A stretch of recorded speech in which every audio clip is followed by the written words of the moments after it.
17 বছর ফ্যাসিস্টদের বিরুদ্ধে আমরা যারা যুদ্ধ করেছি, যারা এত ত্যাগ তিতিক্ষার পর একটা প্রথম বাজেট উত্থাপন করেছি পার্লামেন্টে, এখানে ফ্যাসিস্টের বাজেট, এই শব্দগুলো, এই শব্দ চয়নগুলো আমি শক্ত বিরোধিতা করছি মাননীয় স্পিকার। আমি ওনাকে ছোট করছি না, কিন্তু আমি বলছি যে এই ধরনের শব্দ চয়ন এই বাজেটের জন্য একেবারে শক্তভাবে নিন্দনীয়।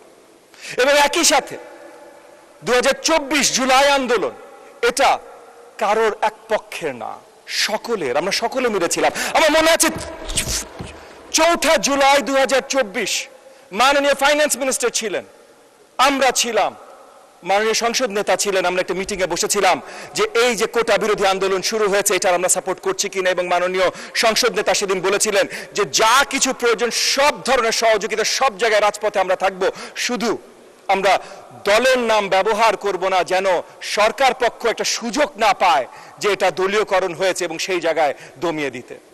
সো প্রথম থেকে শেষ পর্যন্ত আমরা সকলে ছিলাম। 2024-এর 28 অক্টোবর, 2023-এর 28 অক্টোবর যেমন আমরা অনেকে কারাদণ্ড হয়েছি, একই সাথে 26-এও হয়েছি। এখানে আছে এই যে নুরুল হক নূর আছে, জোনায়েদ সাকি আছেন, বা অনেকে আছে আমরা যারা একসাথে রাজপথে ছিলাম।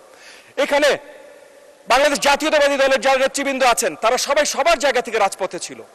আমি বলেছিলাম আমার বাজেট নিয়ে বেশি আলোচনা হবে, বাজেট নিয়ে আলোচনা করতে করতে এগেন আপনার কাছে সময় যেহেতু চাইবো না, আমি জাস্ট এতটুকুই আপনার কাছে আপনার মাধ্যমে বিরোধী দলের সকলের প্রতি আবেদন জানাতে চাই যে জুলাই আন্দোলনটাও সকলে করেছিলাম, 71 আমি ফিরে যাব না, জুলাই আন্দোলনটা সকলে করেছিলাম, সেই স্পিরিটটা আমরা ধরে রাখি, এই হ্যালোড হলসে এই ধরনের শব্দ চয়ন আমরা না করি।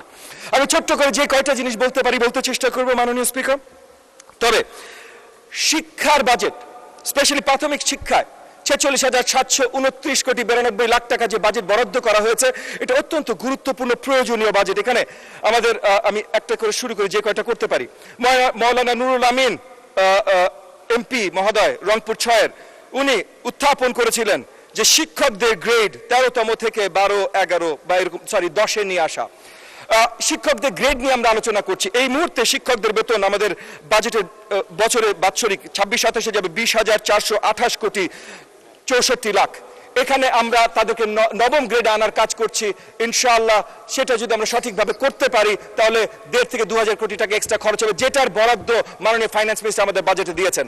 আমার সময় যেহেতু বেশি নেই, আমি আর বেশি আলোচনা করবো না, শুধু একটা কথা বলে শেষ করতে চাই। মাননীয় স্পিকার, মাননীয় প্রধানমন্ত্রী যেভাবে জিনিসটা সাজিয়েছেন, আমরা যেভাবে কাজ করছি প্রাথমিক শিক্ষা ব্যবস্থা সাজানোর জন্য, আগামী দিনগুলোতে 5 বছর যদি আপনারা আমাদের সাথ দেন, আমরা যদি একসাথে কাজ করতে পারি, তাহলে বাংলাদেশের শিক্ষা ব্যবস্থা পুরো বদলে যাবে, আগামী দিনের বাংলাদেশের চেহারা বদলে যাবে।